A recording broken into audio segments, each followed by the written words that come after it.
संस्कृतीचे शिल्पकार बोधिसत्व परमपूज्य डॉक्टर बाबासाहेब आंबेडकर या महामानवाच्या कार्यास व त्यागास पंचप्रणाम।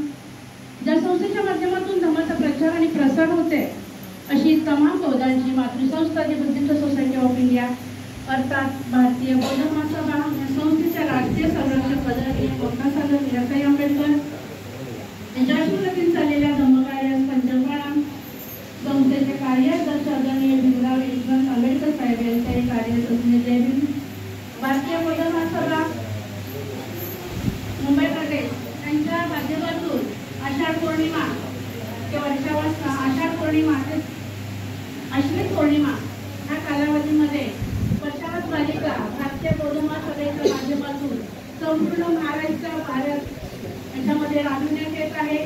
तसंच मुंबई प्रदेशच्या वतीनं वर्षावत मालिका राबवत आहोत। त्या कार्यक्रमाला प्रामुख्याने उपस्थित पूजनीय म्हणते विशुद्धानंद, त्यानंतर प्रमुख त्यांनाही वंदन करते।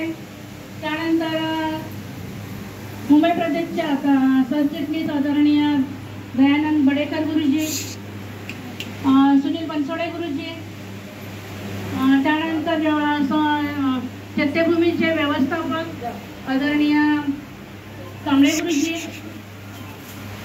ज्या विभागाच्या माध्यमातून होत आहे असं विलास डोबळे गुरुजी, त्यानंतर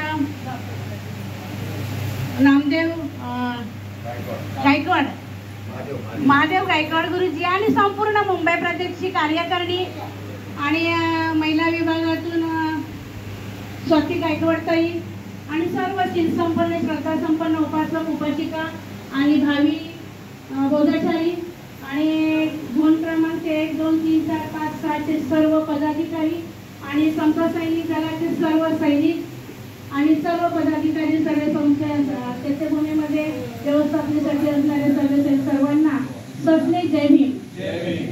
आजचा जो विषय आहे 6वा विषय आहे आणि 6व्या विषयाचा आजचा विषय आहे महाबोधी विहार। महाबोधी विहार आणि बौद्धांची पवित्र स्थळे। कारण प्रत्येक वर्षी आपण महाबोधी विहार पवित्र स्थळे हा विषय असतो, पण आपण या वेळेला महाबोधी विहार हे दिलेलं आहे कारण सध्या आता वातावरण चाललेलं आहे, महाबोधी विहाराचं आंदोलन वगैरे चाललेलं आहे। म्हणून आपण थोडक्यामध्ये, कारण मला तर असं वाटत होतं संपूर्ण आज महाबोधी विहारच हा विषय असावा, महाबोधी विहार आणि महाबोधी बोधिवृक्ष असा विषय असावा, म्हणजे व्यवस्थित आपल्याला आजचं महाबोधी विहाराचं आंदोलन का करत आहोत, कशासाठी करत आहोत आणि तिथे का आपली अडवणूक बौद्धांची होत आहे हे सांगता आलं असतं। पण आता आपण थोडक्यामध्ये महाबोधी विहार घेऊया आणि बौद्धांची पवित्र स्थळे। विषय खूप मोठा आहे। पवित्र स्थळे म्हटलं तर ते 1 तासामध्ये सांगून होत नाही, जवळजवळ पावणे 2 तास हा विषयाला लागतो। आणि आज आपण हा महाबोधी विहार आणि बौद्धांची पवित्र स्थळे हा विषय मी आपल्यापर्यंत सांगत आहे। आणि हा विषय सांगताना बघा, आपण पवित्र स्थळे म्हणजे पर्यटनाला जातो तर 15 दिवस असतात आणि 15 दिवसाचे आपण पवित्र स्थळे पाहत असतो। त्या 15 दिवस जाण्याच्या पूर्वी आपण काय करत असतो, पूर्व तयारी असते, पूर्ण पॅकिंग असते। मग त्याच्यामध्ये खाण्याचे पदार्थ, पुन्हा आपल्याला पेरावा करणं, कपडे वगैरे सर्व ही तशी पॅकिंग करत असते आणि आपला जाण्याचा कल असतो। पण आज आपण बौद्धांची पवित्र स्थळे चैत्यभूमी या स्तूपामध्ये पाहणार आहोत। बसून कसं काय देवाने बसणार आहोत आणि मनाने आपण पूर्ण बौद्धांची पवित्र स्थळं भ्रमण करणार आहोत। तर मनाची आपल्याला आता बाकीची कसलीच पॅकिंग करायची नाही, फक्त मनाची पॅकिंग करायची, कारण मनाने आपण स्तूपामध्ये असणं गरजेचं आहे। देहाने बसलाच आपण, तर देहाने बसण्यापेक्षा मनाने बसणं अत्यंत महत्वाचं आहे। म्हणजे बौद्धांचं महाबोधी विहार, तर महाबोधी विहार बघा, बौद्धांचं महाबोधी विहार हे कशात बुद्धगया ह्या ठिकाणी आहे, बुद्धगया ह्या ठिकाणी आहे। आणि ह्या महाबोधी विहाराला जागतिक वारसा भेटलेला आहे आणि अत्यंत पवित्र असं हे ठिकाण आहे आणि बौद्धांसाठी अत्यंत पवित्र, मंगलमय आणि श्रद्धास्थान आपलं आहे महाबोधी विहार। आणि या विहाराला आपण सर्व बौद्धांनी महाबोधी विहाराला आपण सर्व अत्यंत गरजेचं आहे। आणि त्या ठिकाणी बघा आपण बौद्धांच्या पवित्र स्थळांना भेटी जातो त्यावेळेस कुठलं कर्मकांड करतो का, किंवा आपण म्हणजे श्रद्धाने तिथे जातो जिथे म्हणजे भगवान बुद्ध, बाबासाहेब आंबेडकर यांच्या विचारांना आपण नतमस्तक होतो आणि त्यांचे विचारांचा जो वारसा आहे तो सांभाळण्याचा काय करतो, तिथे प्रयत्न करतो। तिथे अंधश्रद्धा म्हणून जात नाहीये, तिथे जाऊन आपण कर्मकांड करत नाहीये, किंवा तिथे जाऊन आपण कोणती प्राप्ती पाहिजे, स्वर्ग प्राप्ती किंवा मोक्ष प्राप्ती किंवा कोणती कर्मकांड करत नाहीये। असं हे पवित्र आणि मंगलमय असं महाबोधी विहार आहे। हे साधारण इसवी सन 250 मध्ये सम्राट अशोकाने आपल्या राज्याभिषेक 11व्या राज्याभिषेक, कारण सम्राट अशोकाने आज जो बौद्ध धर्म जिवंत आहे तो सम्राट अशोकामुळे आहे। सम्राट अशोकानंतर डॉक्टर बाबासाहेब आंबेडकरांमुळे आजचा बौद्ध धर्म आपल्याला पाहायला मिळत आहे। सम्राट अशोकांचा राज्याभिषेक झाल्यानंतर त्यांनी 11व्या वर्षी की बौद्धांच्या स्थळं कोणती आहेत, भगवान बुद्ध कोणत्या ठिकाणी गेले, बौद्ध धर्म हा कसा आहे, तर त्या ठिकाणी सम्राट अशोकांना समजलेले की बौद्ध धर्म हा अथंग आहे आणि 84,000 स्कंदामध्ये आहे। तर त्या ठिकाणी भगवान बुद्ध कोणत्या ठिकाणी गेलेले, कुठे जन्म झाला, ते कोणत्या ठिकाणी बसलेले, कुठे ज्ञानप्राप्ती केली, महापरिनिर्वाण कुठे झालं, लोकांना धम्माचा सार कुठे सांगितला, हा शोध सम्राट अशोकाने घेतला। तर पहिला प्रथम ते बुद्धगयेला त्या ठिकाणी आलेले आहेत व आपल्या राज्याभिषेक 11व्या राज्याभिषेकाच्या वेळेस, आणि त्या ठिकाणी महाबोधी विहार आहे, त्या महाबोधी विहाराला वंदन केलेलं आहे। आणि महाबोधी विहाराला वंदन केल्यानंतर त्यांना तिथलं वातावरण बघून आणि भगवान बुद्धांना इथे ज्ञानप्राप्ती झाली हे सर्व त्यांनी ऐकलेलं आहे। आणि त्यानंतर त्यांना असं वाटलं ही जागा वंदनीय आहे, पवित्र आहे, पूजनीय आहे, म्हणून त्या ठिकाणी त्यांनी 1 लाख सोन्याच्या मोहऱ्या दान दिलेल्या आहेत। 1 लाख सोन्याच्या मोहऱ्या दान देऊन त्या ठिकाणी जे बोधिवृक्ष आहे त्याचं जतन केलेलं आहे। आणि त्या ठिकाणी सम्राट अशोकांनी भगवान बुद्धांचं जिथे अस्तित्व आहे त्या ठिकाणी त्या महाबोधी विहार ह्याची निर्मिती केलेली आहे। तर महाबोधी विहाराची निर्मिती केलेली आहे। महाबोधी विहार जवळजवळ काय लेखकांनी लिहिलेलं 160 फूट आहे, कोणी लिहिलं 170 आहे, कोणी लिहिलं 180 आहे, पण जास्त करून बऱ्याच पुस्तकांमध्ये असं आहे की 180 फूट आणि 55 मीटर अशी महाबोधी विहाराची उंची आहे। आणि त्या ठिकाणी सम्राट अशोकाने महाविहार बांधलेला आहे, म्हणून सम्राट अशोकाला महाबोधी विहाराचे आपण काय म्हणतो, संस्थापक म्हणतो। त्यानंतर महाविहार बांधून झालेला आहे, तिथे लोक येऊ लागलेले आहेत, बौद्ध धर्माचा प्रचार प्रसार होऊ लागलेला आहे। पण त्या ठिकाणी सुद्धा मनोवादी संस्कृती, गोऱ्या कातड्याची हुन वंशातील लोकांनी त्या ठिकाणी आलेले आहेत। मोहम्मद बिना कासिम सारख्या इस्लाम धर्मातील राज्यकर्त्यांनी त्या ठिकाणी काय केलेले आहेत, धाडी टाकलेले आहेत, हल्ले केलेले आहेत। आणि भगवान बुद्धांच्या ज्या मूर्त्या होत्या त्यावेळेस भगवान बुद्धांची मूर्ती जी आतमध्ये महाबोधी विहारामध्ये होती ती सोन्याची होती, ती काय केलेली आहे, त्या ठिकाणून लुटून नेलेली आहे। त्यानंतर त्या विहाराचं नासधूस चालू केलेलं आहे। आणि त्यानंतर पाल साम्राज्य बौद्ध धर्माला पुनर्जीवन दिलेलं आहे 8व्या ते 12व्या शतकामध्ये।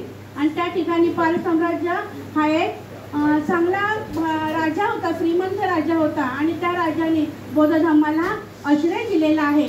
पण काही दिवसानंतर हिंदू सेनेने त्या पाल राजाचा सुद्धा काय केलेला आहे, पराभव केलेला आहे। आणि पाल राजाचा पराभव झाल्यानंतर जो बौद्ध धर्म आहे 12व्या शतकामध्ये तो काय झालेला आहे, त्या ठिकाणी पाल राजाचा पराभव केल्यामुळे बौद्ध धर्माचा ऱ्हास होत गेला।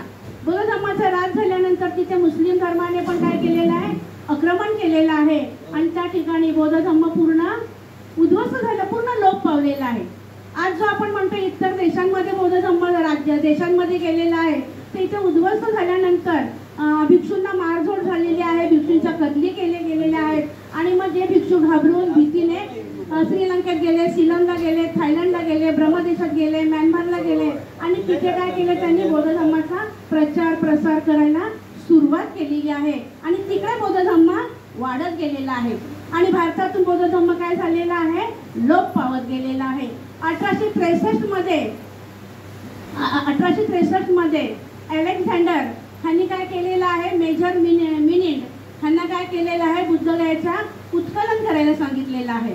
बुद्धगयेचं उत्खनन केले, त्याच्यामध्ये बरंच बौद्ध साहित्य त्या ठिकाणी सापडलेलं आहे. त्यानंतर 1880 मध्ये बंगालचे लेफ्टनंट गव्हर्नर एसी इंडियन यांनी काय केलेलं आहे, महाबोधी विहाराचं संवर्धन केलेलं आहे.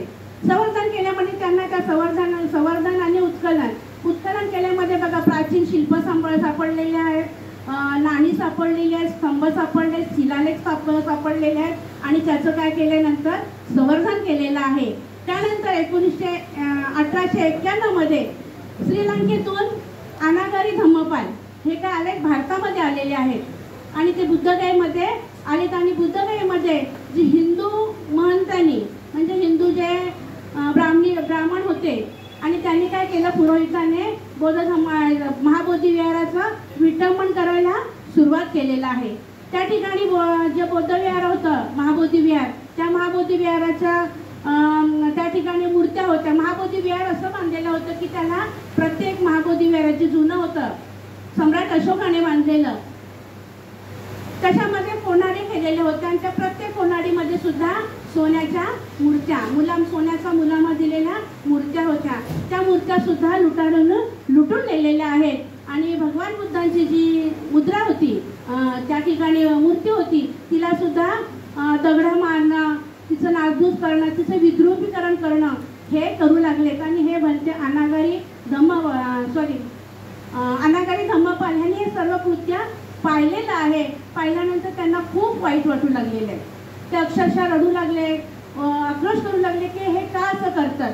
जे तथागत भगवान बुद्ध हे भारतातले असून भारतामध्ये बौद्ध धर्माचा प्रचार प्रसार करून भारतातलेच लोक त्यांचं असं का विध्वंस का करत आहेत ह्या गोष्टी. आणि त्या ठिकाणी बनते अनागारी धम्मपाल यांनी काय केलं, नंतर त्या बौद्ध विहाराचे काय झाले, ते सभासद झाले, सदस्य झाले आणि त्या ठिकाणी जे काय मूर्तीचं किंवा महाबोधी विहाराचं उद्ध्वस्त करी होत होते ते थांबवलं त्यांनी त्या ठिकाणी. पण ते एकटे थांबवत होते, तिथे त्या लोकांनी त्यांना कोण सपोर्ट करत नव्हते. त्यानंतर काय झालेलं आहे, बिहार राज्य सरकारने त्या ठिकाणी काय केलं, सरकारने मंदिर व्यवस्थापन समिती निर्माण केली. त्या समितीमध्ये 9 सदस्य ठेवलेले. तर 9 सदस्यामध्ये 4 सदस्य हिंदूंचे आणि 4 सदस्य बौद्धांचे. त्याच्यामध्ये जो प्रमुख असेल तो बिहार राज्याचा जिल्हाधिकारी असला पाहिजे आणि तो सुद्धा हिंदू असला पाहिजे. जर तो हिंदू नसेल तर हिंदू दुसरा सरकारी माणूस तिथे ठेवणं, असं त्या बौद्ध व्यवस्थापन समितीमध्ये तसं नमूद केलेलं होतं. त्यानंतर अनागारी धम्मपाल यांनी काय केलेलं आहे, स्वतःच्या म्हणजे एकटे कमी पडू लागलेत. मग त्यांनी काय केलं, जपानमधून भारतीय भिक्खू आपण म्हणतो नागार्जुन ससाई हे त्या ठिकाणी आलेले आहेत आणि ते सुद्धा अनागारी धम्मपाल यांच्या बरोबर काम करू लागलेले आहेत. त्यानंतर तिथे जे अनागारी धम्मपाल आहेत त्यांनाही जे महंत आहेत ते त्रास देऊ लागलेले आहेत. त्याच्यानंतर 140 मध्ये इसवी सन पूर्व 140 मध्ये कनिष्काचा मुलगा राजा हुविशन यांनी सुद्धा काय केलेलं आहे, जे बौद्ध महाबोधी विहार आहे जीर्ण झालेलं होतं, पूर्ण म्हणजे भग्न अवस्थेत केलेलं होतं, त्यांना सुद्धा काय केलं, पुन्हा डागडुगी करून त्यांना पुन्हा हे केलेलं आहे, म्हणजे पुनर्बांधणी केलेली आहे. नंतर 4थ्या शतकामध्ये श्रीलंकेचा राजा मेघवन हे सुद्धा महाबोधी विहारला भेट देण्यासाठी आले आणि तिथे त्यांचा जे बंधू आहे मेघवन राजाचे ते तिथे थांबलेले आहेत, पण त्यांना तिथे राहण्यासाठी व्यवस्था नव्हती.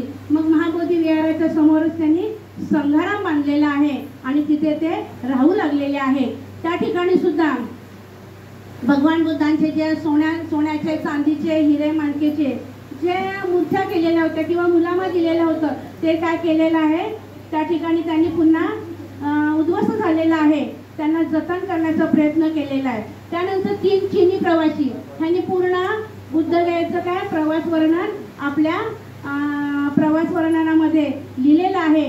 त्यांनी प्रवास वर्णन जे लिहिलेलं आहे आणि त्याचाच इतिहास घेऊन चीनी प्रवाशांचा आपण नंतर आलेल्या राजांनी पाहणी केलेली आहे. राजांनी, सम्राटांनी किंवा अनागरी धम्मपालांनी त्यांनी सर्वांनी काय केले, पाहणी केले. पण जसं सम्राट अशोकाने जे बांधलेलं होतं महाबोधी विहार तसं त्यांना पाहायला मिळालेलं नाहीये. त्याच्यानंतर इसवी सन 600 च्या दरम्यानमध्ये राजा शशांक ह्यांनी बोधिवृक्ष व महाबोधी विहाराची बुद्ध प्रतिमा ही काय केलेली आहे राजा शशांकने. आणि सम्राट अशोकाची राणी तिसरी तक्षरक्षिता हिने काय केलेले आहे, महाबोधी विहार आणि महाबोधी विहारातली मूर्ती ह्या काय केलेल्या आहेत, पूर्ण नष्ट केल्या आहेत. महाबोधी विहारचं पूर्ण नष्ट करून टाकलेलं आहे सम्राट अशोकाची राणी तक्षरक्षिता आहे. आणि मग त्या ठिकाणी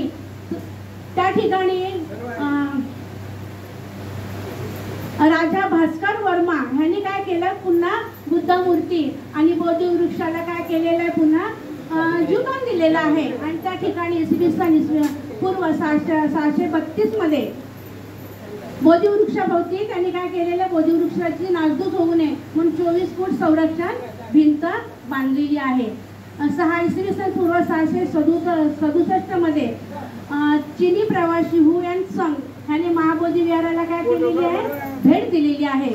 त्यानंतर ब्रह्मदेशाचा राजा सांडो यांनी काय केलेलं आहे, त्यांनी नंतर मग काय केलं, ब्रह्मदेशाचा राजा सांडो यांनी बांधले होते. नंतर त्या ठिकाणी बघा ब्रह्मदेशाचा जो राजा आहे सांडो यांनी काय केलेलं आहे, आपली चीनी प्रवाशाचे सुद्धा वर्णन केलेलं आहे. महाबोधी विहाराच्याच बाजूला निरंजना नदी आहे. त्या नदीला महापूर आलेला आणि त्या महापुरामध्ये सुद्धा भगवान बुद्धांचं जे वज्रासन आहे ते महाबोधी विहार, पुन्हा महाबोधी विहाराचा जो परिसर आहे तो जवळजवळ 7 ते 8 फूट काय झालेला महापूर आलेला. तर सर्व निरंजना नदीची वाळू त्या महाबोधी विहारात आलेली आणि पूर्ण असं वज्रासन हे त्याच्यामध्ये गाडून गेलेलं होतं. त्याचं उत्खनन कोणी केलेलं आहे, ब्रह्मदेशाचा राजा सांडो यांनी केलेलं आहे. महाबोधी विहार हे कसं प्लास्टर आणि विटांचं होतं आणि त्या महाबोधी विहाराचं जे महंती होते त्यांनी काय केलेलं आहे, घमेंडगिरी म्हणून त्यांनी काय केलेलं आहे, महाबोधी विहारांच्या विटा सुद्धा काढलेल्या आहेत आणि त्या विटा नेऊन आपले आश्रम उभे केलेले आहेत, आपल्या घराच्या भिंतींना वापरलेल्या आहेत. असं त्या लोकांनी गिरी घमंड ह्यांनी महंतांनी सुरू केलेला आहे. त्यानंतर मग महाबोधी विहाराचा जो खरा इतिहास आहे आणि महाबोधी विहाराचं खरं चित्र काय आहे हे चीनी प्रवासाच्या प्रवास वर्णनातून घेऊन त्यानंतर बऱ्याच लोकांनी इतर देशाने की महाबोधी विहार प्रत्यक्ष आपण जाऊन सर्वजण पाहू शकत नाही मग प्रत्येकाने आपले चित्रकार आणि कारागीर पाठवून आपल्या राज्यातून बुद्धगयाला पाठवून महाबोधी विहाराचं शिल्प कसं आहे तसं शिल्प आपल्या देशामध्येही व्हावं म्हणून तिबेटच्या लोकांनी पाठवलेलं आहे. त्यानंतर थायलंडचे तिल्को राजा यांनी सुद्धा पाठवलेलं आहे. त्यानंतर नेपाळ हे काय आता जे आपण थायलंड तिबेट नेपाळ त्यानंतर ब्रह्मदेश हे आपण जे म्हणतो ते काय भगवान जे महाबोधी विहार आहे त्याचं त्यांनी पाहिल्यानंतर चित्रीकरण केलं आणि आपल्या देशामध्ये तशीच कलाकृती काढली केलेली आहे. त्यानंतर 17व्या शतकामध्ये शिवपंथाचे गोसावी घमंडगिरी यांनी काय केलेले हळूहळू आपला शिष्यवर्ग वाढवलेला आहे. शिष्यवर्ग वाढवला आणि त्या ठिकाणी आपलं वर्चस्व आपली ताकद त्या ठिकाणी निर्माण केलेली आहे आणि पुन्हा एकदा त्यांनी त्या ठिकाणी आपलं वर्चस्व वाढवलं ताकद वाढवली आणि जे महाबोधी विहार आहे त्या ठिकाणी विहारामध्ये इतर देवदेवतींची काय केल्या मूर्त्या ठेवायला सुरुवात केली. आता आपण प्रत्येक ठिकाणी बघतो इतर देवदेवतींच्या मूर्त्या आणि त्यांना विचारलं येऊन का तुम्ही ह्या मूर्त्या का ठेवलेल्या आहेत तर सांगतात आम्ही बुद्धांना विष्णूचा अवतार समजतो म्हणून आम्ही ह्या ठिकाणी विष्णूच्या सुद्धा मूर्त्या ठेवलेल्या आहेत. आणि महाबोधी विहार आणि परिसरामध्ये काय केलेलं देवदेवतांच्या मूर्त्यांची पूजा करायला सुरुवात केली 19व्या शतकामध्ये. आणि महाबोधी विहाराचा परिसर मूर्तीच्या देवदेवतीकरणाला सुरुवात 17व्या शतकामध्ये सुरुवात झालेली आहे. त्यानंतर 1811 मध्ये ब्रिटिश सरकार आले. बघा, ब्रिटिश सरकार आल्या म्हणून आपल्या बऱ्याच ब्रिटिश सरकारने आपल्या लोकांच्या माध्यमातून काय केलेलं आहे, उत्कलन केलेलं आहे आणि बऱ्याच गोष्टी आज आपल्याला पाहायला मिळतात. तर ब्रिटिश सरकारने काय केलेलं आहे, ब्रिटिश सरकार फ्रान्सिस बुकाने हे बिहार राज्यामधले एक कार्यकर्ते होते आणि त्यांच्या माध्यमातून त्यांनी काय इसवी सन 632 मध्ये त्याने काय केलेलं आहे की पुन्हा त्यांनी पण पाहणी केलेली आहे ब्रिटिश सरकारच्या माध्यमातून. आणि तिथे पाहणी केल्यानंतर जी महाबोधी विहाराच्या विटा मूर्त्या ह्या कुठे गेल्या, कशा गेल्या, तर त्या ठिकाणी त्यांना जे महंती आहेत त्यांच्या आश्रमात घराला दिसलेले आहेत. त्यानंतर ब्रिटिश सरकारने जेम्स चिल्ली आणि जेम्स क्रॉकेट हे महाबोधी विहाराचे काय केले, त्यांनी छायाचित्र काढलेलं आहे. आणि ते छायाचित्र म्हणजे कसं होतं सम्राट अशोकाच्या काळातलं आणि तसंच पुन्हा व्हावं असं ब्रिटिश सरकारने केलेलं आहे. त्यानंतर 1891 मध्ये श्रीलंकेमधून अनागरी धम्मपाल 1851 आलेले आहेत. त्यांच्याबरोबर जपानमधून गुणरत्न हे सुद्धा आलेले आहेत. क्रोजेन गुणरत्न हे भिक्षू सुद्धा आलेले आहेत. आणि त्या दोघांच्या माध्यमातून पुन्हा महाबोधी विहाराला पुनर्जीवन देण्याचं चालू केलं. तर अनेक वेळा धम्मपाल अनागरी आणि ह्या ठिकाणी काय केलं, त्यांनी स्वतःचं तिथे वर्चस्व चालू केलं. सदस्य झाले, पण सदस्य झाल्यानंतर त्यांची एकट्यांची ताकद कमी पडू लागली. हे महंती आणि बाकी बौद्ध धर्माच्या विरोधात मुस्लिम होते, हे सर्व काय झाले, तिथे त्यांची शक्ती वाढू लागली आणि अनागर महंतींची कमी पडू लागली. त्या ठिकाणी जे अनागरी धम्मपाल महंतींनी पहिली तक्रार पोलीस ठाण्यामध्ये नोंदवली व या संघर्षाला सुरुवात झाला 1891 पासून. त्यानंतर अनागरी धम्मपालाने कोर्टात टाकलेली केस 8 एप्रिल 1895 ला कोर्टामध्ये केस टाकली, तिची सुनावणी झाली आणि सुनावणी झाल्यानंतर त्या ठिकाणी सुद्धा बौद्धांना तिथे अस्तित्व असावं असं सांगण्यात आलेलं आहे. त्या ठिकाणी सुद्धा बऱ्याच राज्यांनी त्या ठिकाणी आलेले आहेत, राज्याचे लोक, देशाचे लोक, आणि प्रत्येकाने आपापलं मत त्या ठिकाणी मांडलेलं आहे की बघा, इतर जे गजानन महाराज आहेत, शिर्डीचे साईबाबा आहेत, जे ते हिंदूंचे मंदिर आहेत त्या मंदिरांवरती त्यांचेच व्यवस्थापक आहेत. मग ही बौद्धांचं पवित्र स्थळ आहे, हे महाबोधी विहार हे बौद्धांचं, हे बौद्धांच्या ताब्यात असावं अशा बऱ्याच लोकांनी तिथे काय केलेलं आहे, त्या सुनावणीवरती तिथे सुनावणी हे केलेलं आहे, मत मांडलेलं आहे, हे बौद्धांचंच आहे हे त्यांनी ठामपणे सांगितले. त्याची बरीच कारणं आहेत, कशा कशा पद्धतीने सांगितले, पण आपल्याला पुढे पवित्र स्थळे हाही विषय घ्यायचा आहे. आणि त्या ठिकाणी पंडित गंगाराम शास्त्री मुख्याध्यापक हे महाबोधी विहाराचे स्थानिक होते आणि ते महाबोधी विहाराला फक्त काय करत होते, पाहणी करत होते. नंतर जे सुनावणी झालेली आहे महाबोधी विहाराची 1895 ला, तिथे 102 पानांचा निकालपत्र केलेलं आहे. 102 पानांचा निकालपत्र केलेला आहे. त्याच्यामध्ये विमलदेव गिरी, आणखीन दोघे बरेच लोक ते होते, पंडित महंती गिरी आणि IPSC चा कलम क्रमांक 295, 296, 297 असं त्यांनी काय केलं, त्या कलमानुसार त्या ठिकाणी 1 महिना म्हणजे कारावास जे उद्ध्वस्त केलेला आहे किंवा तिथे त्यांना कारावास आणि 100 रुपये दंड असा खटला भरला. पण तो खटला सुद्धा काय केलेला, काही दिवसानंतर महंतींनी कोर्टामध्ये काय केला, विरोध केलेला आहे आणि तो बिहारमधून तो खटला कुठे गेलेला, दुसऱ्या कोर्टामध्ये म्हणजे कलकत्ता उच्च न्यायालयामध्ये. बिहारचं कलकत्ता हे उच्च न्यायालय होतं. ह्या उच्च न्यायालयामध्ये काय केला, अपील केला, पुन्हा तिथे अपील केला. इथे काय सांगितलेलं आहे, 1895 खटला झाला, त्याच्यामध्ये सहमती दिली बौद्धांचा तिथे हक्क अधिकार असावा. तर ह्या महंतांना काय झालं, तर त्यांना मान्य नाही आहे, म्हणून त्यांनी कलकत्त्याच्या उच्च न्यायालयामध्ये अपील केलेलं आहे आणि तेथे सुद्धा जी गुन्हेगार आहेत त्यांच्यावर झालेला गुन्हा रद्द करण्यास सांगितलेलं आहे. त्यानंतर अनागरी धम्मपालांनी काय केलं, जे पुरोगामी हिंदू होते त्यांची काय केली, थोडी मनं फिरवलेली आहेत. नंतर 1922 साली बुद्धगया इथे अखिल भारतीय काँग्रेसचे अधिवेशन महाबोधी सोसायटीच्या माध्यमातून भरलेलं आहे आणि त्या अधिवेशनामध्ये स्वतः बनते अनागरी धम्मपाल यांनी काय केलं, महाबोधी विहाराचा पूर्ण इतिहास अशी एक पुस्तिका तयार केली आणि ती पुस्तिका सर्वांना वाटलेली आहे आणि पुस्तिकेच्या माध्यमातून खरा इतिहास काय हा लोकांपर्यंत पोहोचलेला आहे. खरा इतिहास लोकांपर्यंत पोहोचल्यानंतर लोक जागृत होऊ लागलेले आहेत आणि त्या ठिकाणी एक समिती झाली, मंदिर समिती झाली आणि त्या समितीमध्ये प्रमुख होते राजेंद्र प्रसाद यांना नेमण्यात आलेलं आहे.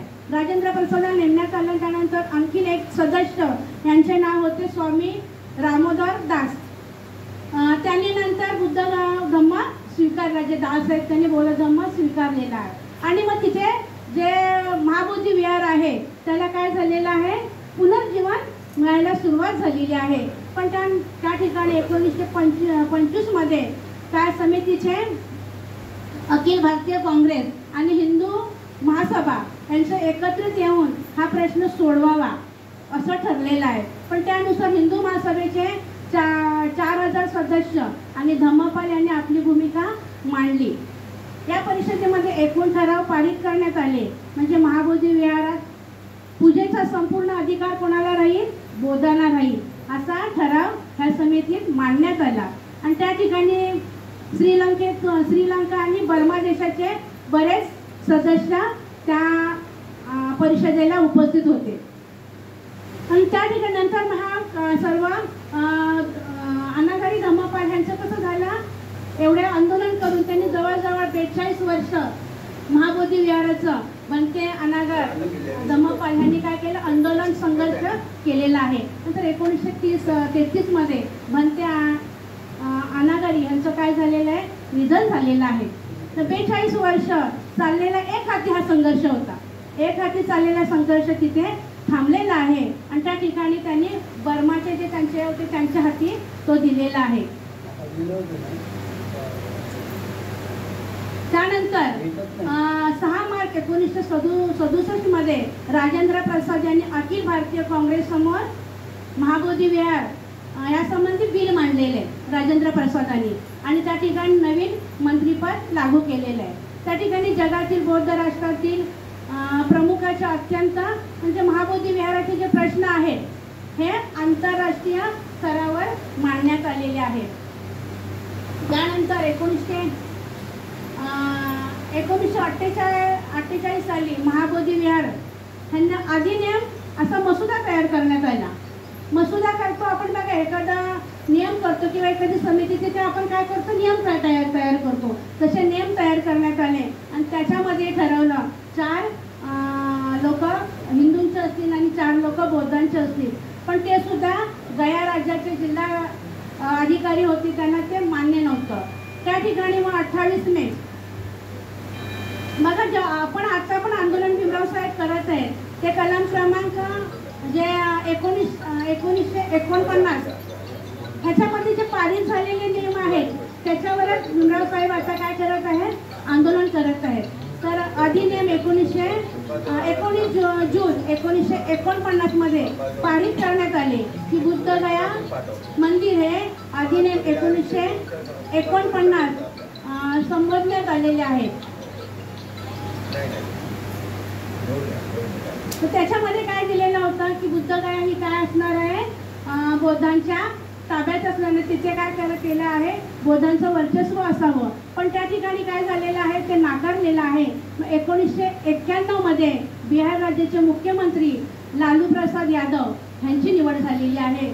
लालू प्रसाद यादव यांना बौद्ध धम्म आणि महाबोधी विहाराबद्दल आदर होता आणि त्यांनी काय केलेलं आहे, महाबोधी विहाराबद्दल 1992 मध्ये बुद्धगया मंदिर अधिनियम 1949 ऐवजी त्यांनी नवीन बुद्धगया महाबोधी अधिनियम चालू केले त्यामध्ये त्यांनी केलेलं होतं की ह्या अधिनियमामध्ये चालू केले की इथे कारण इतर जे हिंदूंचे मंदिर आहे ते हिंदूंच्या मंदिरामध्ये हिंदूंचाच ताबा आहे, तर बौद्धांच्या मंदिरामध्ये इथे बौद्धांचाच ताबा असावा, त्यांचाच हक्क असावा, त्यांचाच अधिकार असावा आणि त्यांच्याच अधिपत्याखाली असावं असं मुख्यमंत्री लालू प्रसाद यादव यांनी हा अधिनियम चालू केला. पण त्या ठिकाणी तो नियम चालू केला त्यांना ते म्हणजे महंतांना ते आवडलं नाहीये. त्या ठिकाणी भारतीय जनता पार्टीने हिंदू कटकारच्या साथीने त्यांनी काय केलं, त्या नियमाला अगदी विरोध केलेला आहे आणि विरोध करून हिंदूंच्या अस्तित्वाचा प्रश्न त्या ठिकाणी काय केला, त्यांनी उभा केलेला आहे. पुन्हा भारतीय जनता पार्टीच्या कट्टरवादी आणि मूर्खपणामुळे बिहार राज्याचं काय केलं, राजकारण गढूळ झालं. महाबोधी विहाराचं काय केलं, पूर्ण त्यांनी राजकारण केलेलं आहे. आणि त्या ठिकाणी पुन्हा महाबोधी विहार बुद्धगया मंदिर हा कायदा 6 जुलै 1949 पासून पुन्हा अंमलात आणलेला आहे आणि आता भीमराव साहेब सुद्धा त्या कायद्यावरती आपलं मत मांडत आहेत.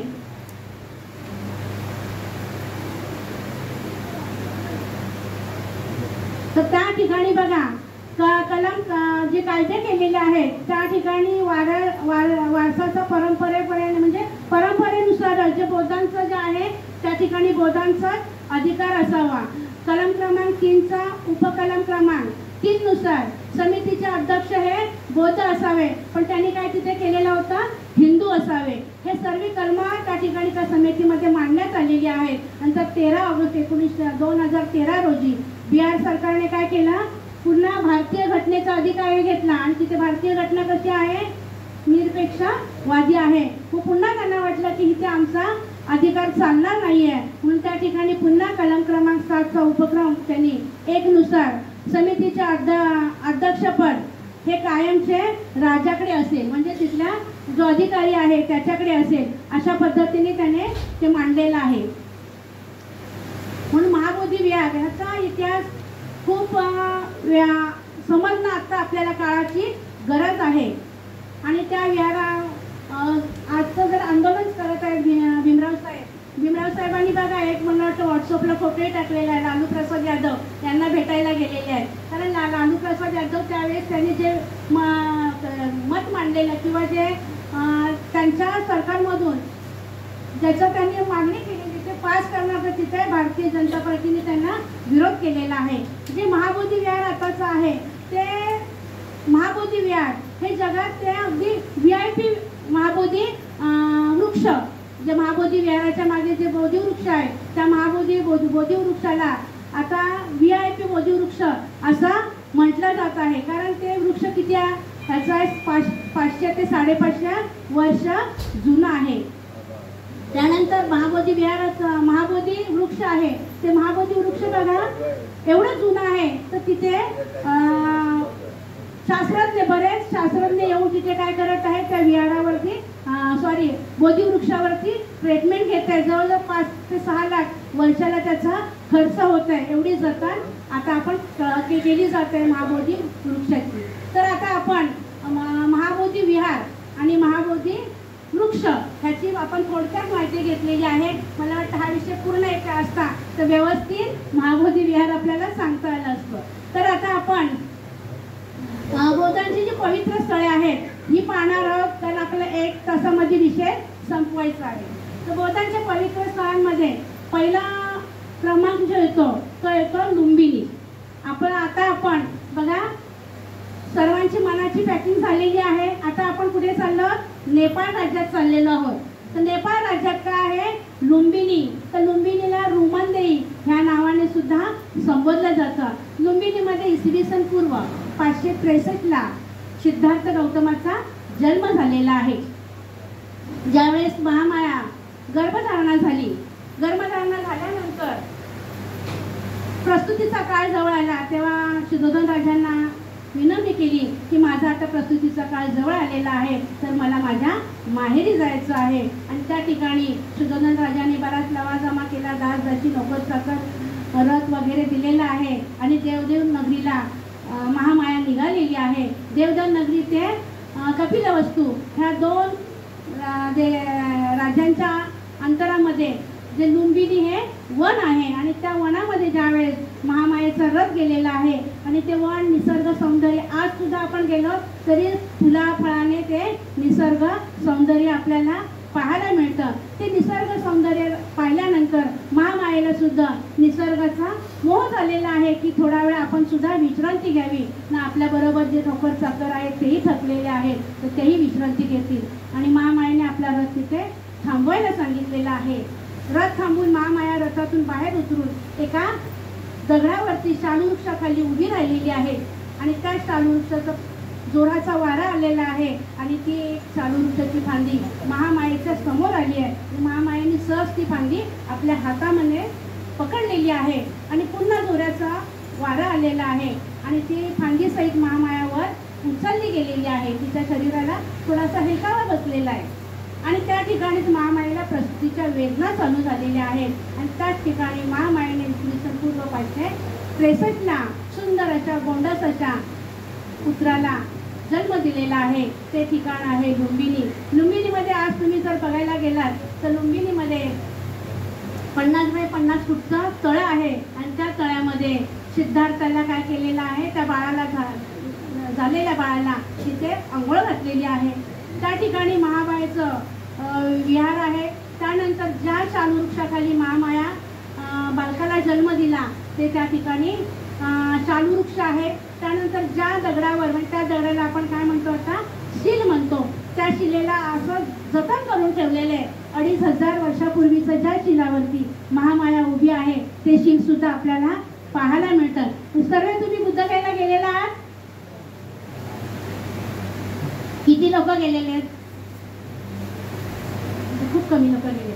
तर आपण आता याच्यातून बुद्धगयेला पवित्र स्थळातून बुद्धगयेला जायचंय. तर त्या ठिकाणी जे काचेच्या पेटीमध्ये काचेच्या ह्याच्यामध्ये ते शील म्हणजे ते दगड ठेवलेला आहे ना ते आपल्याला प्रत्यक्ष पाहायला मिळतो की ह्या शिलावरती महामाया उभी होती. ह्या शालू वृक्षाखाली महामाया उभी होती आणि इथे ह्या बाळाला जन्म दिलेला आहे हे आपल्याला पाहायला मिळतं. हे ठिकाण इसवी सन 1896 मध्ये डॉक्टर भुवर यांनी काय केलं उत्कलन केलेलं आहे ना. त्या उत्कलनामध्ये ह्या सगळ्या गोष्टी सापडलेल्या आहेत. त्या ठिकाणी आपल्या राज्याभिषेकाच्या औचित्य साधून सम्राट अशोकाने इसवी सन पूर्व 254ला त्या ठिकाणी स्तंभ बांधलेला अशोक स्तंभ.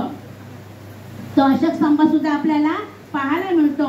त्यानंतर लुंबिनीचा जे तो स्तंभ आहे तो 12 फूट उंच आणि 4 फूट त्याचा 12 फूट 4 इंच उंच आहे आणि त्याचा जो परिघ आहे तो 8 फूट 3 इंच असा आहे.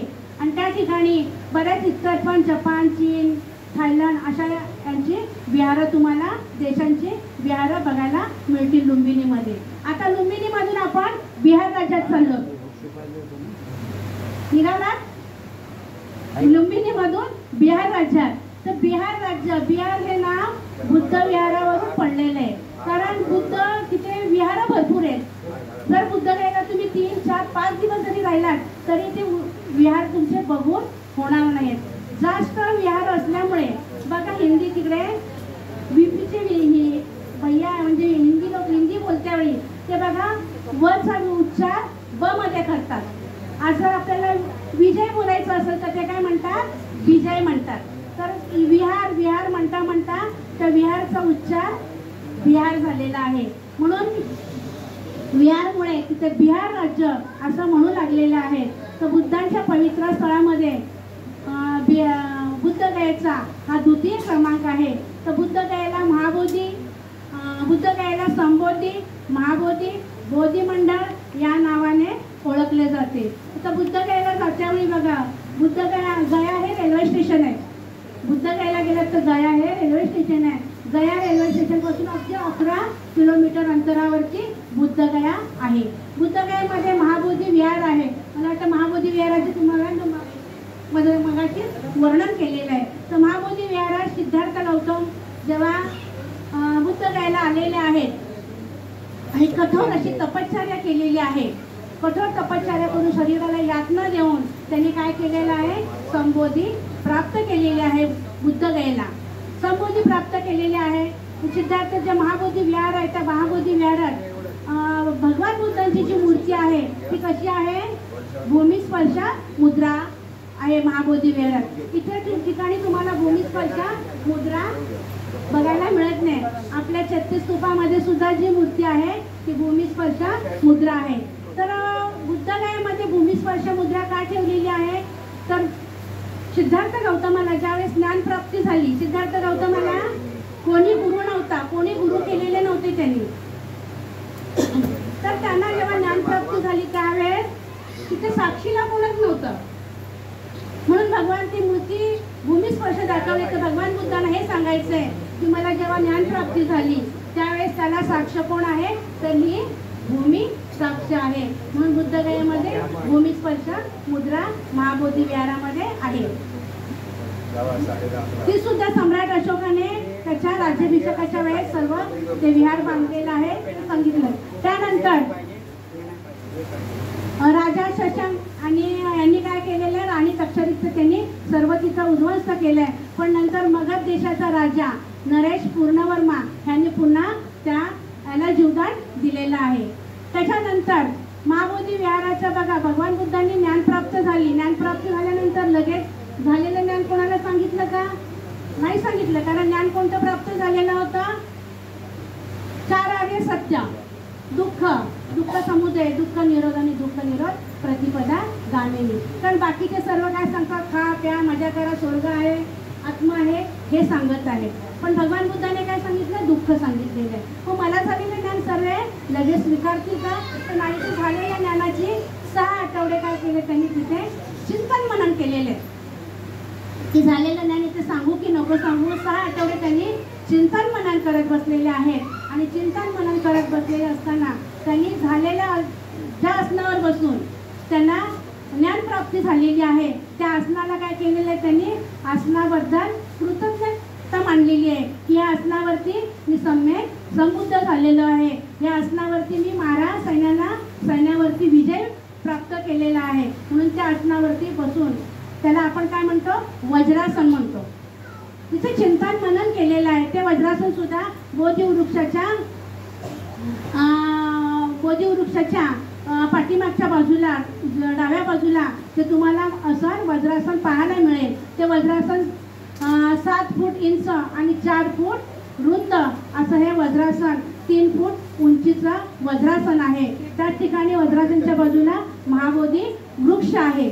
आणि ते वज्रासन आता सुद्धा महाबोधी वृक्षाचं बऱ्याच ते महाबोधी वृक्ष तोडलेलं आहे. पण ते श्रीलंकेला सम्राट अशोकाचा जो मुलगा आहे महामहेंद्र आणि मुलगी आहे संघमित्रा यांनी खऱ्या महावृक्षाची फांदी श्रीलंकेला नेलेली. तिची शाखा आता ही आहे ते महाबोधी वृक्ष, ती त्या श्रीलंकेच्या महाबोधी वृक्षाची शाखा आहे.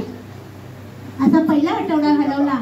दुसऱ्या आठवड्याला पहिल्या आठवड्याला वज्रासन बोधिवृक्ष तिथे घालवला. त्यानंतर दुसरा आठवडा आहे अनिमिष्ट चत्य किंवा अपल्लक चत्य असं दुसऱ्या आठवड्याला म्हणतात. त्या दुसऱ्या आठवड्यामध्ये जो आर्य अष्टांगिक मार्ग ह्याचं काय केलेलं, दुःखाचे कारण काय आणि ते नष्ट कसं होईल ह्याचं काय केलेलं आहे, त्या दुसऱ्या आठवड्यात त्यांनी चिंतन मनन केलेलं आहे. आणि बोधिवृक्षाकडे काय झालं, एक टक लावून पाहत राहिले. एक टक लावून त्या आपल्या डोळ्याची पापणी सुद्धा खालीवर करू दिली नाही. असं टक लावून त्या बोधिवृक्षाकडे पाहत राहिले. ते ठिकाण सुद्धा, त्या ठिकाणी ते छोटंसं एक विहार आहे. त्याची उंची 55 फूट आहे. आणि हे भगवान बुद्धांचा त्या ठिकाणी दुसरा आठवडा त्यांनी व्यतीत केलेला आहे. तिसरा आठवडा आहे चक्रमन चैत्य. चक्रमन चैत्य हे महाबोधी विहाराच्या उत्तरेकडे आहे. त्या ठिकाणी काय झालेलं आहे, तिसऱ्या आठवड्यात झालेलं ज्ञान हे काय केलेलं आहे, त्यांचं चिंतन मनन करत धीर गंभीर रीतीने आपली पावलं जमिनीवरती अगदी चिंतन मनन करत धीर गंभीर रीतीने आपलं एक एक पाऊल महाबोधी विहाराच्या उत्तरेकडे ते पावलं टाकत आहेत. अशी 19 पावलं तथागत भगवान बुद्धाने त्या ठिकाणी ठेवलेली आहे, टाकलेली आहेत. आणि त्या ठिकाणी सम्राट अशोकाने काय केलेलं आहे, 19 कमळ असे कमल हे केलेले आहेत, म्हणजे आता चित्र तुम्हाला बघायला मिळेल. त्या ठिकाणी 6 फूट उंचीचे असे खांब केलेले आहेत आणि त्याच्यावरती 19 कमळ आहेत, दगडी 19 कमळं आहेत, ते पाहायला मिळेल. त्यानंतर रतनघर चैत्य ह्या ठिकाणी काय केलेलं आहे, भगवान बुद्धांनी 4था आठवडा तिथे व्यतीत केलेला आहे. त्या ठिकाणी प्रत्यक्ष समुत्पाद ह्या ज्ञानावरती त्यांनी उजळणी इतके स्वतः केलेली आहे, चिंतन मनन केलेलं आहे. चिंतन मनाला त्या ठिकाणी बसलेले आहेत रतनघर चैत्य. त्या ठिकाणी त्यांच्या शरीरातून रत्नासारखे द्रव्य बाहेर पडलेले आहेत. निळा, पिवळा, लाल, पांढरा, केशरी अशा रंगाचे द्रव्य बाहेर पडले, जे आज आपण धम्मध्वज म्हणतो तो ह्या रंगाचा आहे ना, लाल, पिवळा, निळा, पांढरा आणि केशरी. त्या ठिकाणी सुद्धा महाबोधी विहाराच्या उत्तरेला 14 फूट लांब व 11 फूट उंच असं त्या ठिकाणी काय केलेलं आहे, विहार आहे. त्यानंतर 5वा आठवडा अचपाल निग्रोध चैत्य 5व्या आठवड्याचं ठिकाण आहे. 5व्या आठवड्यामध्ये अचपाल वृक्ष आहे, त्या वृक्षाखाली काय करत बसलेले, चिंतन मनन करत बसले. चिंतन मनन करत बसले त्या ठिकाणी ऋषी भारद्वाज आलेले आहेत आणि त्या ठिकाणी तथागत भगवान बुद्धांना म्हणतात की आम्ही कोण आहोत, ब्राह्मण आहोत. 500 लोकांचा संघ घेऊन त्या ठिकाणी आले आणि म्हणतात आम्हाला काय करा, दीक्षा द्या, धम्मदीक्षा द्या आणि आम्हाला तुमचं शिष्यतत्व स्वीकारायचं आहे.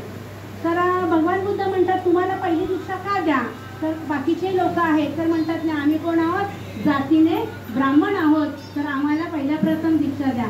त्या ठिकाणी भारद्वाजाला तथागत भगवान बुद्धाने उपदेश दिला की मला जातीने ब्राह्मण नको आहे, तर मला कर्माने ब्राह्मण पाहिजे. जो जातीने ब्राह्मण आहे तो दारू पित असेल, व्यभिचार करत असेल, खोटं बोलत असेल, असा याला ब्राह्मण म्हणून म्हणता येत नाहीये. तर जातीने ब्राह्मण मला नको, तर मला कर्माने ब्राह्मण हवा आहे, असा उपदेश भारद्वाजाला दिलेला आहे. आणि त्या ठिकाणी सुद्धा एक दगडी स्तंभ उभा केलेला आहे. त्या स्तंभाला अचपाल निग्रोध चैत्य असं म्हटलं जातं. त्यानंतर 6वा आठवडा मुचलिन तळे आहे. तर मुचलिन तळ्यांमध्ये काय केलेलं आहे, ते बौद्ध महाबोधी विहाराच्या दक्षिणेकडे आहे आणि त्या ठिकाणी एक तळा आहे ना, त्या तळ्यामध्ये भगवान बुद्धांची मूर्ती आहे आणि त्या मूर्तीच्या वरती नागाने फणा केलेला अशी मूर्ती आहे. पण ती मूर्ती आपण आपल्याकडे भारतातली नाही, तर ती ब्रह्मदेशाच्या 1983 साली ब्रह्मदेश म्हणजे आता आपण त्याला म्यानमार म्हणतो, त्या ब्रह्मदेशाने आपल्याला ती मूर्ती दान दिलेली आहे. तर मुचलिन राजा ही व्यक्ती होती, त्याने तथागत भगवान बुद्धांना ध्यान साधनेला बसायचे किंवा चिंतन म्हणत्या वेळेस त्यांनी काय केलेलं आहे, संरक्षण, उन्हाळा, हिवाळा, पावसाळा सर्व पशु प्राण्यांपासून त्यांना त्रास होऊ नये म्हणून मुचलिन राजाने त्यांना संरक्षण दिलेलं आहे. पण तो मुचलिन राजा होता, पण ह्यांनी ब्रह्मदेशाच्या राजांनी काय केलेलं आहे, लोकांनी एक मुचलिन नाग म्हणून नागाच्या स्वरूपामध्ये त्या तशी मूर्ती दिलेली आहे, ती तळ्यामध्ये आपल्याला आता पाहायला मिळते.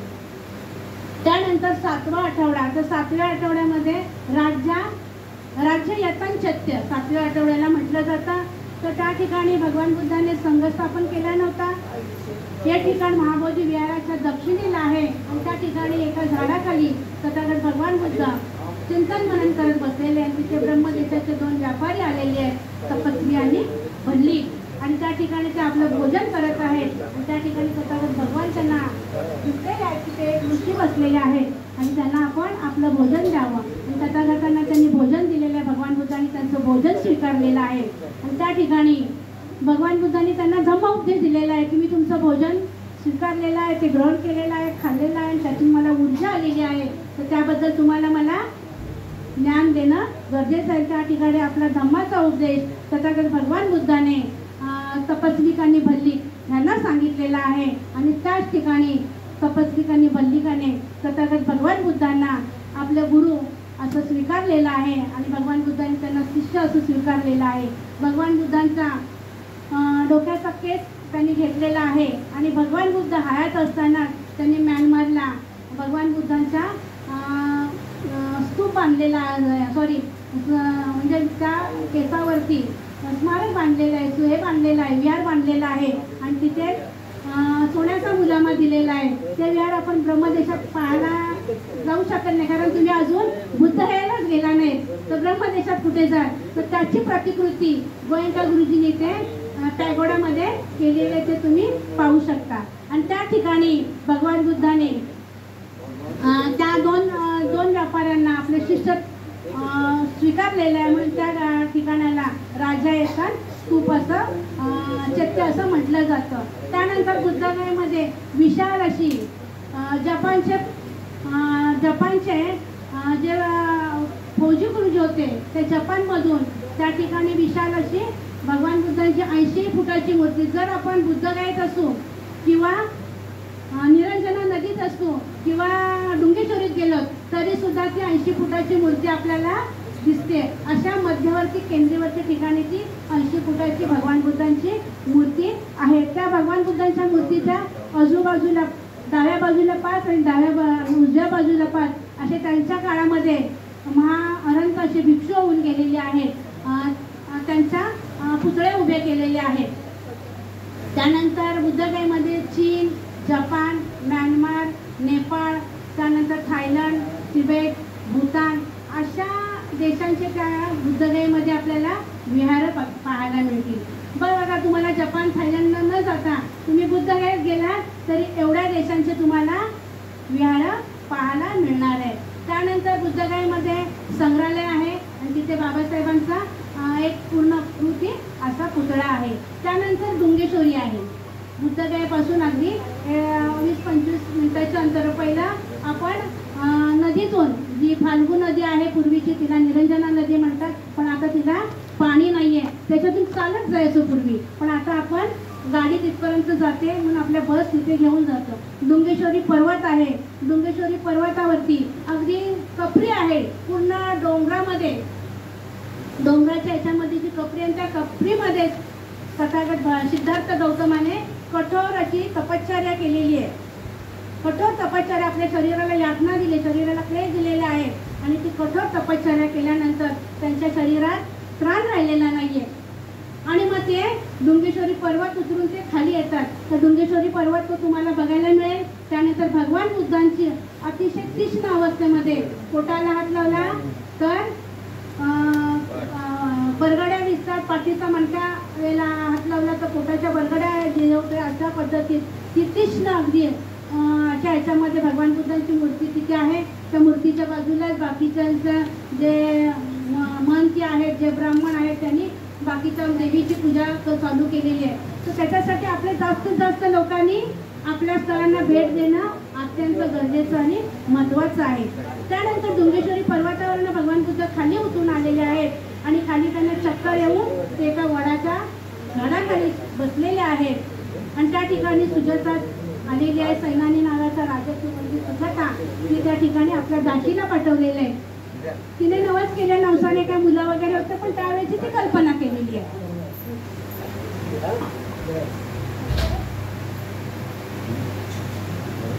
10:30ला चालू केलेले मुलगी, 10:30ला चालू केले. 10:30ला आणि त्या ठिकाणी डुंगेश्वरी पर्वताच्या खाली ते याच्यावर आलेले आहेत. आणि त्या ठिकाणी सुजाताचा महल आहे. त्या ठिकाणी सुजाता भगवान बुद्धांना खीरदान करते, असं त्या ठिकाणी तुम्हाला चित्र पाहायला मिळेल. आता आपण बुद्धगयेतून राजगिरीला येत आहोत. राजगिरीला आल्यानंतर राजगिरीमध्ये सुद्धा राजगिरी त्यानंतर बसुमती अशा नावाने बोललं जातं. तर राजगिरीला बिंबिसार राज्य आणि अजातशत्रू यांचं राज्य होतं. आणि 3ऱ्या शतकात सम्राट अशोकाने ह्या ठिकाणी विशाल असा राजगिरीमध्ये स्तूप बांधलेला आहे. आपण आता रोपवेने त्या स्तूपाला भेट द्यायला जातोय. त्यानंतर तिथे भगवान बुद्धांनी राजगिरीमध्ये ब्रह्मजल सूक्त सांगितलेलं आहे, सिग्गाल सूक्त सांगितलेलं आहे, त्यानंतर कलंदक सूक्त सांगितलेलं आहे. राजगिरीमध्ये तुम्हाला राजा बिंबिसाराचा कैदखाना पाहायला मिळेल. त्यानंतर सप्तपर्णी गुंफा पाहायला मिळेल, गंधर्वपूट पर्वत पाहायला मिळणार आहे. त्यानंतर विश्वशांती स्तूप सुद्धा राजगिरीला पाहायला मिळणार आहे. त्यानंतर आता आपण राजगिरीतून नालंदाला येतो. नालंदा हे बौद्धांचं विश्व विद्यापीठ आहे. ह्या विद्यापीठामध्ये इसवी सन पूर्व 415 मध्ये कुमार गुप्ता यांनी हे विश्व विद्यापीठ निर्माण केलं होतं. ह्या विश्व विद्यापीठामध्ये 1000 विद्यार्थी असायचे आणि 1500 शिक्षक त्या ठिकाणी असायचे. 9 लाख पुस्तकं होते. तिथं 108 विषय शिकवले जात असायचे. ह्या विद्यापीठामध्ये कडक अशी प्रवेश परीक्षा घेतली जात असायची. त्यानंतर ते सुद्धा आपल्याला नालंदामध्ये गेल्यानंतर आहे ते नालंदा विश्वविद्यापीठ आता भग्न अवस्थेमध्ये आहे. त्या ठिकाणी बघा मुस्लिम लोकांनी आणि ब्राह्मणांनी मिळून ते पूर्ण जाळलेलं आहे. ते त्याच्यामध्ये जी पुस्तकं होती, साहित्य होतं, ते जळण्यासाठी 6 महिने लागलेले. 6 महिने ती आग चालू होती. म्हणजे ते एवढं मोठं ते विश्वविद्यापीठ होतं. त्यानंतर तिथे संग्रहालय आहे. आता आपण नालंदामधून वैशालीला येत आहोत. वैशालीला येतं तर वैशालीमध्ये सुद्धा तथागत भगवान बुद्धांचा स्तूप आहे. त्या स्तूपाला राखोंडी स्तूप म्हणतात. राखोंडी स्तूप म्हणतात. ते सुद्धा त्या ठिकाणी वैशालीमध्ये आम्रपाली ही गणिका होती. तिला सुद्धा तथागत भगवान बुद्धाने तिचं गर्वहरण केलेलं आहे. ती सुद्धा वैशालीची आम्रपाली ही तथागत भगवान बुद्धांना त्या ठिकाणी शरण आलेली आहे. ती सुद्धा भगवान बुद्धांची शिष्य झालेली आहे. वैशालीमध्ये तथागत भगवान बुद्धाने स्त्रियांना संघामध्ये प्रवेश दिलेला आहे. त्यानंतर त्या ठिकाणी सम्राट अशोकाने काय केलेलं, वैशालीला भीम की काठी असं एक हे बांधलेलं आहे. त्याच्यावरती 4 सिंह आहेत. ते 4 सिंह आहेत, पण आपल्याला दिसतेवेळी 3च सिंह दिसत असतात. त्या ठिकाणी वैशालीमध्ये लिच्छवींचं राज्य होतं आणि लिच्छवीने तथागत भगवान बुद्धांच्या हस्तींवरती राखोंडी स्तूप बांधलेला आहे. तो स्तूप आता तुम्हाला पाहायला मिळणार आहे. त्यानंतर तिथे सुद्धा विश्वशांती स्तूप आहे. तो सुद्धा तुम्ही आता गेलात तर तुम्हाला वैशालीमध्ये पाहायला मिळेल. त्यानंतर तिथे बैतर पण याचे विहारे पाहायला मिळतील. आणि ज्या उत्खननात मिळालेल्या ज्या वस्तू आहेत त्या तिथे संग्रहालय आहे. त्या संग्रहालयामध्ये ठेवण्यात आलेल्या आहेत. त्यानंतर आपण आता उत्तर प्रदेशमध्ये आलेलो आहोत. उत्तर प्रदेशमध्ये सारनाथमध्ये आलेलो आहोत. तर सारनाथमध्ये काय झालेलं, तथागत भगवान बुद्धांना ज्ञानप्राप्ती झाल्यानंतर झालेलं ज्ञान कोणाला सांगायचं म्हणून त्या ठिकाणी झालेलं ज्ञान आपण आधार कलांना सांगू, पण तेही हायत नाहीत. नंतर उद्धव पुत्रांना सांगू, तेही हायत नाही. नंतर त्यांना आठवलं की आपल्याबरोबर 5 शिष्य होते, कौंडिन्य, वप्प, बदिय, महानाम, अश्वजित, ह्यांना आपण सांगू. ते कोणत्या दिशेला आहे ते त्यांना समजलं, ते सारनाथला आहे. म्हणून त्या ठिकाणी ते सारनाथला गेलेले आहेत आणि त्या ठिकाणी त्या 5 परिवर्जकांना झालेलं ज्ञान सांगितलेलं आहे. म्हणून धम्माचा सार सांगितलेला आहे. म्हणून त्या ठिकाणाला सारनाथ असं संबोधले जाते किंवा सारनाथ म्हणून म्हटलं जातं. तर सारनाथमध्ये सुद्धा तुम्हाला मूलगंध कुटी विहार पाहायला मिळेल. त्यानंतर धम्मेक स्तूप म्हणजे पूर्ण तो विटांचा धम्मेक स्तूप आहे आणि त्या तो धम्मेक स्तूप 33 बाय 35 मीटर त्याचा व्यास आहे आणि 28 बाय 50 त्याचं काय आहे, त्या स्तूपाची व्यास आहे. तर असा हा स्तूप तो तुम्हाला आता गेलात तर पाहायला मिळेल. जिथे तो धम्मेक स्तूप आहे तिथे भगवान बुद्धाने 5 परिवर्जकांना धम्माची संदेश दिलेला आहे आणि धम्मचक्र प्रवर्तन केलेलं आहे. म्हणून त्या ठिकाणी आपण धम्मेक स्तूप सम्राट अशोकाने बांधलेला आहे. त्यानंतर धम्मराज्य स्तूप सुद्धा त्या ठिकाणी आहे. त्यानंतर अशोक स्तंभ आहे. त्या स्तंभाची उंची 7 फूट 9 इंच आहे आणि त्यानंतर त्याचा जो चौतारा आहे 8 फूट 6 इंच रुंद आहे. असं ह्या ठिकाणी अशोक स्तंभ आहे. त्यानंतर चौखंडी स्तूप आहे. चौखंडी स्तूप भगवान बुद्ध येथून सारनाथला येत होते त्यावेळेला तिथे त्यांनी मुक्काम केला, म्हणजे थांबलेले, म्हणून तिथे तो चौखंडी स्तूप आहे. तो सुद्धा आपल्याला पाहायला मिळेल. त्यानंतर तिथे संग्रहालय आहे. महाबोधी मूळगंध कुटी आहे. त्यानंतर भगवान बुद्धाने जे 5 परिवर्जकांना धम्माचा सार सांगितलेला आहे त्या ठिकाणी काय आहे, 5 ते कौंडिन्य वक्फ मानांबद्दे ह्यांचे पुतळे आहेत आणि मध्ये भगवान बुद्ध त्यांना उद्देश करतात अशी प्रतिकृती आहे. त्यानंतर 27 बुद्ध होऊन गेलेले आहेत, त्याच्या सुद्धा आजूबाजूला मूर्त्या आहेत. हे तुम्हाला आता गेल्यानंतर पाहायला मिळणार आहे. त्यानंतर आपण सारनाथमधून श्रावस्तीमध्ये आलेलो आहोत. तर श्रावस्ती ह्या ठिकाणी जेतवन आहे. तर जेतवन हे फार मोठं वन आहे ना. ह्या वनामध्ये सुदत्त नावाचा धनिक होता. त्यांनी काय केलेलं आहे, 18 कोटी सुवर्ण नाणी अंतरून ही जमीन काय केली, तथागत भगवान बुद्धांना दान दिलेली आहे. हे ठिकाण तुम्हाला तिथे पाहायला मिळेल. त्यानंतर भंत आनंद यांनी काय केलेलं, बुद्धगयेतून शालू वृक्षाची फांदी बुद्धगयेतून बोधी वृक्षाची फांदी आणून त्यांनी श्रावस्तीमध्ये लावलेली आहे. त्या बोधी वृक्षाला आनंद बोधी वृक्ष असं संबोधलं जातं. ते सुद्धा तुम्हाला पाहायला मिळेल. आणि त्या ठिकाणी जेतवनामध्ये श्रावस्तीमध्ये पूर्वाराम विहार आहे. मिगार माता ही भगवान बुद्धांची आदर्श अशी उपासिका होती आणि ती दान धर्म भरपूर करायची. 9 कोटी सतीचा महालाचा अलंकार होता, तो त्यांनी भगवान विहारात विसरून गेलेली आहे. त्या ठिकाणी त्याचा लिलाव केलेला आहे आणि त्या रकमेमध्ये तिने पूर्व हे बांधलेलं विहार बांधले विशाखा. त्या ठिकाणी ते 500 खोल्यावरती 500 खोल्याखाली असा तो पूर्वराम विहार त्या ठिकाणी होता, पण तो आता भग्न अवस्थेमध्ये आहे. त्यानंतर आपण आता श्रावस्तीमधून कपिल वस्तूला येत आहोत. तर कपिल वस्तूमध्ये राजा सिद्धोधनांचं राज्य होतं. तिचं वयाच्या 29 वर्ष सिद्धार्थ गौतमाने आपलं वास्तव्य केलेलं आहे. राजा सिद्धोधनाने आपल्या मुलासाठी उन्हाळा हिवाळा ह्या ऋतूंसाठी उन्हाळा हिवाळा पावसाळा ह्या ऋतूंसाठी 3 महल केलेले आहेत, पण हे सर्व तिथे भग्न अवस्थेमध्ये आहेत. आणि त्या ठिकाणी आता उत्खनन केले, त्याच्यामध्ये काय सिक्के भेटलेले आहेत, रक्षपेटी भेटलेले आहेत, कपिल वस्तू नावाने कोरलेले काही सिक्के आहेत. अशा त्या ठिकाणी आता भग्न अवस्थेत पूर्ण श्रावस्ती कपिलवस्ती नगरी आहे. त्यानंतर आपण कपिलवस्तू नगरी, बिहार राज्य, नेपाळ वगैरे इथून आपण आता मध्य प्रदेशामध्ये आलेलो आहोत. मध्य प्रदेशामध्ये सांची आहे. तर सांचीमध्ये विदिशा राणी, सम्राट अशोकाची राणी विदिशा ही सांची म्हणजे विदिशाची आहे. विदिशा नगरी हे विदिशा रेल्वे स्टेशन सुद्धा आहे. तर रेल्वेने गेल्यानंतर विदिशापासून स्टेशनपासून अगदी 9 किलोमीटरवरती सांची असं स्तूप आहे. त्या स्तूपावरती भगवान बुद्धांचं पूर्ण जीवन चरित्र त्या स्तूपावरती कोरलेला आहे. तो तुम्हाला पाहायला मिळेल. 36 बाय 60 मीटर त्याची उंची आहे आणि 16 बाय 46 त्याची रुंदी असा स्तूप आहे. त्यानंतर तिथे सांचीमध्ये महामहेंद्र आणि संघमित्रा ह्यांचं सुद्धा तिथे पुतळे आहेत विहारामध्ये. त्यानंतर सांचीवरून आपण आता महूमध्ये आलेलो आहोत. आपलं फास्ट चाललेलं आहे. महूमध्ये आलेलो आहेत. महू ही महू ही डॉक्टर बाबासाहेब आंबेडकरांची जन्मभूमी आहे.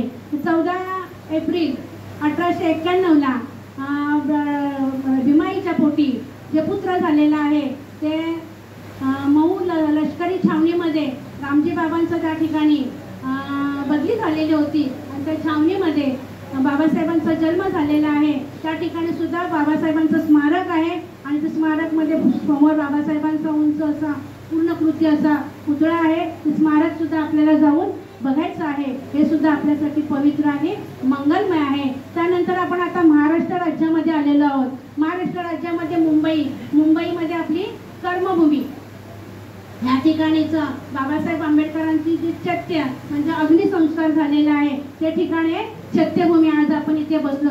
ही चैत्यभूमी भैयासाहेब आंबेडकरांनी लोकांच्या दानातून धम्मयात्रा काढून ही चैत्यभूमीचं स्तूप आणलेलं आहे. हे सुद्धा आपल्यासाठी मंगलमय आणि पवित्र असं ठिकाण आहे. त्यानंतर आपलं राजगृह. तर राजगृह 1934ला बाबासाहेबांनी स्वतः जागा घेऊन ती इमारत बांधलेली आहे आणि त्या ठिकाणी इमारतीला नाव बौद्ध धम्माला अनुसरून राजगृह दिलेलं आहे.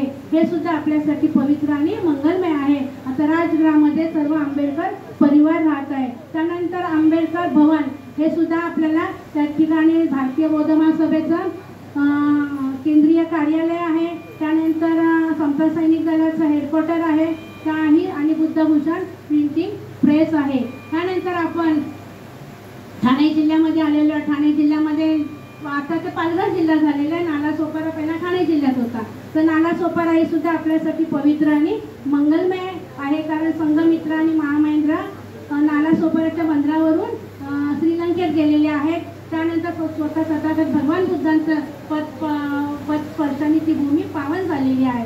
त्यानंतर आपण रायगड जिल्ह्यामध्ये ठाणे जिल्ह्यामध्ये मुरबाड हे सुद्धा आपल्यासाठी पवित्र आणि मंगलमय ठिकाण आहे. मुरबाडमध्ये बाबासाहेबांचं आजोळा आहे. त्यानंतर आपण रायगड जिल्ह्यामध्ये आलेलो आहोत. रायगड जिल्ह्यामध्ये आपण क्रांतिभूमी म्हणतो.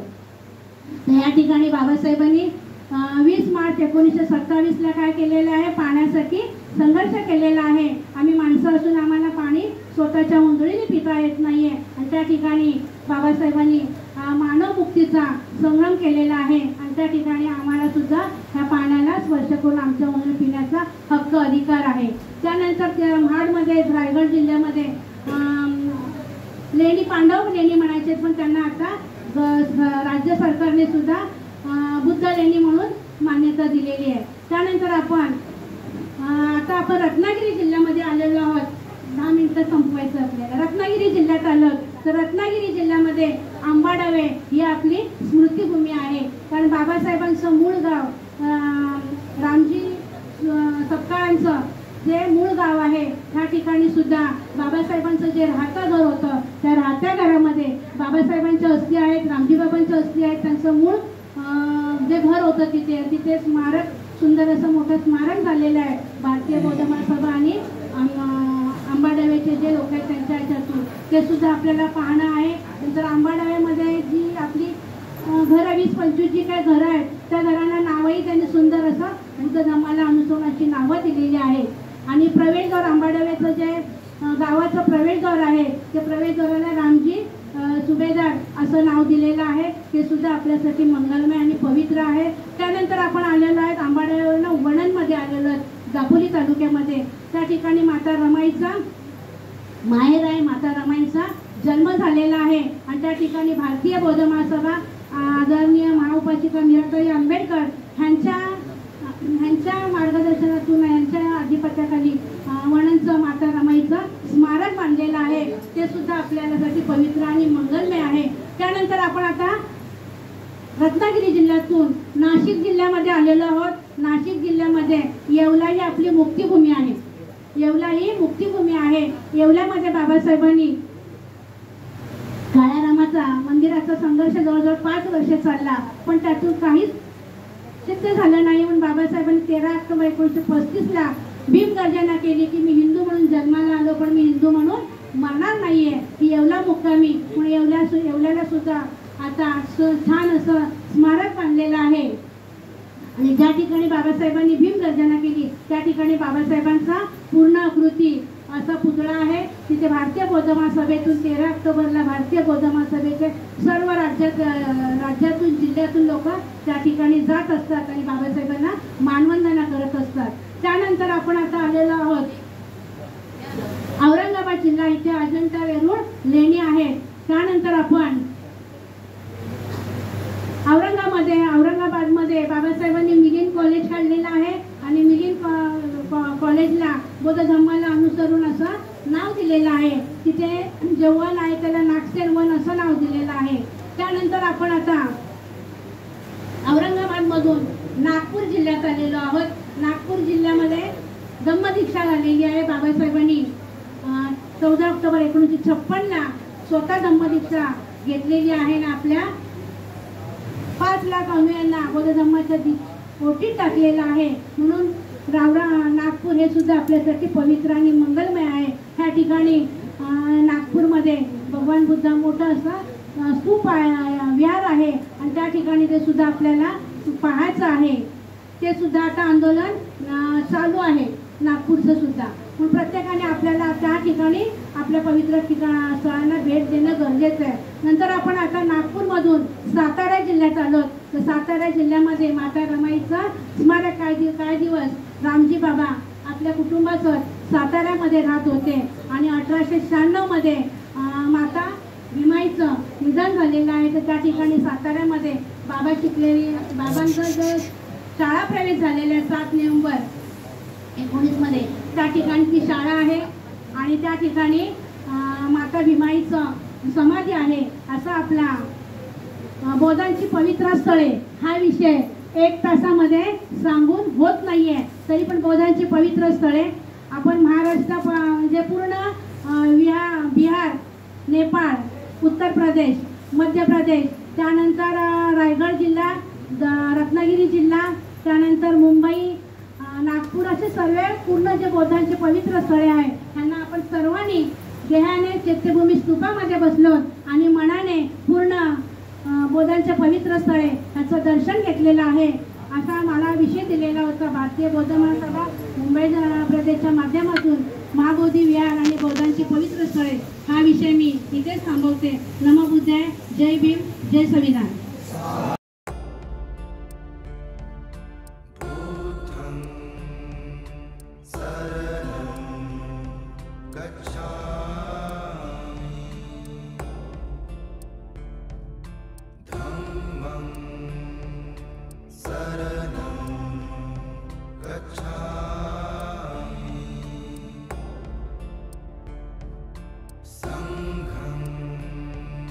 शरणं